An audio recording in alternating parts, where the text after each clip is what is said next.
യോഹന്നാൻ എഴുതിയ 1-ാം ലേഖനം 3-ാം അധ്യായം 9-ാം വാക്യത്തിലൂടെ ദൈവവചനം നമ്മെ പഠിപ്പിക്കുന്നത് ദൈവത്തിൽ നിന്ന് ജനിച്ചവൻ ആരും പാപം ചെയ്യുന്നില്ല.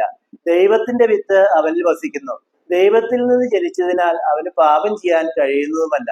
അപ്പൊ ഇവിടെ വചനം പഠിപ്പിക്കുന്നത് ദൈവത്തിൽ നിന്ന് ഒരു വ്യക്തി ജനിക്കുമ്പോഴാണ് അവൻ പാപം ചെയ്യാതിരിക്കുന്നത്, അല്ലെങ്കിൽ പാപം ചെയ്യാൻ ഒരു മനുഷ്യന് സാധിക്കാതെ വരുന്നത് അവൻ ദൈവത്തിൽ നിന്ന് ജനിക്കുമ്പോഴാണ്. കാരണം അവന് പാപം ചെയ്യാൻ കഴിയാത്തതിന്റെ കാരണം ദൈവത്തിന്റെ വിത്തായ ദൈവവചനം അവനിൽ വസിക്കുന്നത് കൊണ്ടാണ്. അപ്പൊ നമുക്ക് ഓരോരുത്തർക്കും നാം പ്രത്യേകം പരിശ്രമിക്കേണ്ടത് ഈ ലോകത്തിലായിരിക്കുമ്പോൾ നാം പാപം ചെയ്യാതിരിക്കണമെങ്കിൽ നാം ദൈവത്തിൽ നിന്ന്, അല്ലെങ്കിൽ ദൈവവചനത്തിൽ നിന്ന് ജനിക്കണമെന്നാണ്.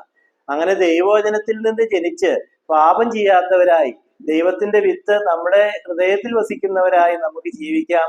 അതിന് ദൈവം നിങ്ങളെ എല്ലാവരെയും ശക്തീകരിക്കട്ടെ എന്ന് പ്രത്യേകം പ്രാർത്ഥിക്കുന്നു.